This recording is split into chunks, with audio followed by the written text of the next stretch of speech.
নমস্কার বন্ধুরা, সুপর্ণার হেসেলের আরও একটি নতুন রেসিপিতে আপনাদের সবাইকে জানাই অনেক অনেক স্বাগত। আজকে আপনাদের সঙ্গে দারুণ স্বাদের একটা তেলের পিঠের রেসিপি শেয়ার করব। পিঠেটা একটু অন্যরকমভাবে বানাবো, তবে এইভাবে পিঠেটা বানালে কিন্তু দারুণ লাগে খেতে। যারা গরম গরম পিঠে খেতে পছন্দ করেন তাদের তো এটা অমৃত মনে হবে। পিঠেগুলোর সাইডটা হবে একদম কুরকুরে আর ভেতরটা নরম তুলতুলে। তাহলে চলুন আর দেরি না করে এই ভীষণ মজাদার পিঠের রেসিপিটা এবার দেখে নেওয়া যাক। আমি একটা পাত্র নিয়ে নিয়েছি। সবার প্রথমে এর মধ্যে নিয়ে নেব এক বাটি গরম দুধ। দুধটা একটু গরমই নিয়েছি আমি, কারণ এর মধ্যে কিছুটা গুঁড়ো দুধ মেশাবো। তো আমি 3 টেবিল চামচ মতন গুঁড়ো দুধ প্রথমে খুব ভালো করে এই দুধটার সঙ্গে মিশিয়ে নিচ্ছি। দুধটা একটু ঠান্ডা হয়ে যখন উষ্ণ গরম অবস্থায় থাকবে তখন এর মধ্যে দিয়ে দেবো আমি এক বাটি চালের গুঁড়ো। আমি যে বাটি মেপে নিয়েছিলাম দুধটা, সেই একই বাটি মেপে উঁচু উঁচু করে এক বাটি চালের গুঁড়ো নিয়েছি। হাফ বাটি মতো নিয়েছি ময়দা, আর এর সঙ্গে দিয়ে দিচ্ছি কিছুটা বিউলির ডাল বাটা। ডালটাকে ভালোভাবে সারা রাত ভিজিয়ে রেখে সকালে মিক্সিতে একদম মিহি করে বেটে নিয়েছি। দিয়ে দিলাম স্বাদ মতো লবণ, আর তারপর হাতের সাহায্যে সবকিছুকে প্রথমে খুব ভালো করে মেখে নেব। খেয়াল রাখতে হবে যে এই ব্যাটারের মধ্যে যেন কোনো বড় লাম্পস না থাকে। হাতের সাহায্যে মেখে নিলেই ভালো, কারণ এটা স্পুনের সাহায্যে বা হ্যান্ড উইস্কের সাহায্যে কিন্তু এত সুন্দরভাবে মেশানো যাবে না। ডালটাকে যেহেতু অ্যাড করেছি, তাই এই ব্যাটারটাকে কিন্তু খুব ভালো করে হাতের সাহায্যে ফেটিয়ে নিতে হবে। তারপর এর মধ্যে আরো হাফ বাটি মতন দুধ দিয়ে দিলাম। তারপর আবারও হাতের সাহায্যে খুব ভালো করে মিক্স করে নিয়ে কিছুক্ষণ সময় ধরে একটু ফেটিয়ে নেব।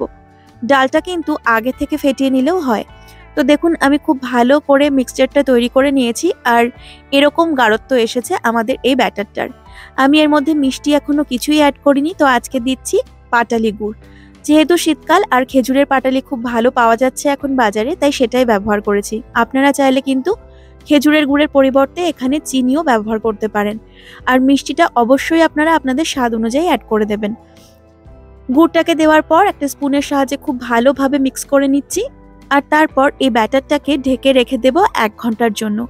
বিউলির ডাল দিয়ে এই তেলের পিঠে বানালে পিঠেটা যেমন নরম তুলতুলে হয়, তেমন খেতেও কিন্তু ভীষণ সুন্দর হয়।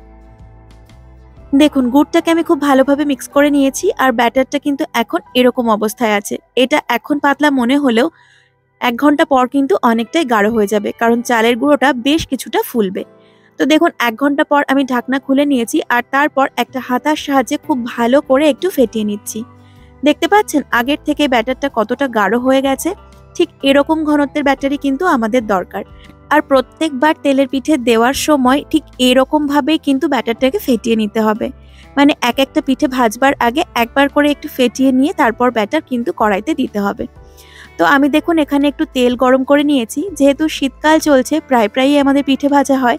তো আগের একটু তেলে ভাজা পিঠের তেল ছিল আমার, আমি সেটাতেই কিন্তু এই পিঠেটা ভাজছি। অল্প একটু ব্যাটার দিয়ে দিয়েছি, আর একটা পাশ একটু ব্রাউন হয়ে এলে এটাকে উল্টে নিয়েছি, আর দুটো পাশই ভাজা হয়ে গেলে তুলে নিয়েছি। একই রকম ভাবে কিন্তু প্রত্যেকটা পিঠে তৈরি করে নেব। তো দেখুন, অনেক বেশি ব্যাটার কিন্তু আমি এখানে অ্যাড করছি না। অল্প অল্প করে ব্যাটার দিয়ে একটা পাশ হয়ে এলে তারপর এটাকে উল্টে দিতে হবে। এইভাবে পিঠে বানালে প্রত্যেকটা পিঠে হবে একই রকম, ভেতর থেকে নরম তুলতুলে আর বাইরেটা ক্রিস্পি। ভীষণই ভালো লাগে এটা গরম গরম খেতে। আর তাছাড়া পিঠে ঠান্ডা হলেও কিন্তু খেতে ভীষণ ভালো লাগে। তেলের পিঠে যত বাসি হয় তার স্বাদ ততই বাড়ে। অনেকেই আছেন না গরম গরম পিঠে খেতে ভীষণ পছন্দ করেন, তাদের কিন্তু এই পিঠেটা ভীষণ ভালো লাগবে। তো দেখুন, আমি ঝাঁঝরি হাতার পেছন দিয়ে একটু চেপে চেপে পিঠেগুলোকে তুলে নিচ্ছি, কারণ তেলে ভাজা পিঠেতে কিন্তু বেশ অনেকটা করেই তেল টানে। আর হ্যাঁ, পিঠে ভাজবার সময় তেলটা মোটামুটি গরম হয়ে গেলেই পিঠের ব্যাটারটা দেওয়া যাবে। আর একদম গ্যাসের ফ্লেমটাকে লো টু মিডিয়ামে রেখে পিঠেগুলোকে ভেজে নিতে হবে। যদি গ্যাসের ফ্লেম মিডিয়াম কিংবা হাইতে থাকে তাহলে কিন্তু পিঠের বাইরেটা খুব তাড়াতাড়ি রং ধরে নেবে আর ভেতরটা কাঁচা থাকবে। বাইরেটা একটু পোড়া পোড়াই হয়ে যায় যদি ফ্লেমটা হাইতে থাকে। সেজন্য গ্যাসের ফ্লেমটাকে একদম লো টু মিডিয়ামে রেখে পিঠেটা এরকম সুন্দর রং ধরে যাওয়া পর্যন্ত কিন্তু ভেজে নিতে হবে। পিঠেগুলো ঠিকঠাকভাবে ভেজে তোলার জন্য ব্যাটারের ঘনত্ব আর তেলের টেম্পারেচার এই দুটো জিনিস মাথায় রাখলেই চলে। তাহলে কিন্তু এরকম সুন্দর পিঠে সহজেই বানানো যায়। কেমন লাগলো আমার আজকের এই তেলের পিঠের রেসিপি সেটা আমাকে জানাতে ভুলবেন না, আর ভালো লাগলে অবশ্যই একটা লাইক করে দেবেন। চ্যানেলের নতুন বন্ধু হয়ে থাকলে চ্যানেলটি সাবস্ক্রাইব করে পাশে থাকবেন। আমি হাজির হয়ে যাব খুব তাড়াতাড়ি। ধন্যবাদ।